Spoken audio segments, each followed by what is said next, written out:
సరే ఇప్పుడు మనం ఏదైనా కొనుక్కోవాలనుకో, నీకు చాక్లెట్లు ఇష్టమేనా? హ్మ్. చాక్లెట్ అడగంగానే షాప్‌లో వాడు ఇచ్చేస్తాడా? ఆ డబ్బులిస్తే ఇచ్చేస్తాడు. డబ్బులు ఇవ్వాలి కదా! డబ్బులు ఎక్కడి నుంచి వస్తాయి? మమ్మీ ఇస్తది. మమ్మీకి ఎవరిస్తారు? నేనే. నువ్వే ఇస్తావా డబ్బులు? హ్మ్. ఎక్కడి నుంచి ఇస్తావు నువ్వు? ఆహ్, వాళ్ళు తినడానికి ఏదైనా ఇస్తే పైసలిస్తారు కదా! అప్పుడు మమ్మీకి ఇచ్చేస్తది. ఇచ్చేస్తావా? నాకు కూడా పైసలు ఇవ్వరా? చాక్లెట్లు కొనుక్కుంటా. లేదు కదా! కాస్ట్యూమ్స్ లేవు. కాస్ట్యూమ్స్ కొనుక్కుంటాను. ప్లీజ్. లేదు. నువ్వు ఇస్తావు కదా! మమ్మీకి ఇస్తావు కదా! నాకు కూడా ఇయ్యొచ్చు కదా! ఎక్కడ లేవు. నాకు కనపడతలే. ఇప్పుడే కదరా డబ్బులు మమ్మీకి ఇస్తానన్నావు. నాకైతే ఇవ్వవా? లేవు కదా ఇక్కడ కానీ. ఎక్కడున్నాయి డబ్బులు? మా డాడీ దగ్గర పర్స్‌లో. పర్స్‌లో ఉన్నాయా?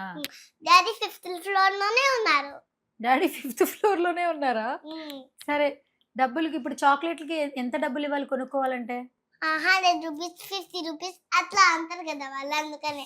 ఇప్పుడు నీకేం తెలుసు రూపీస్‌లో ఎంతవరకు తెలుసు? ఆహ్, దీన్ గాంధీజీ ఉంటారు కదా లోపల. ఆ! అందుకనే తెలుసు.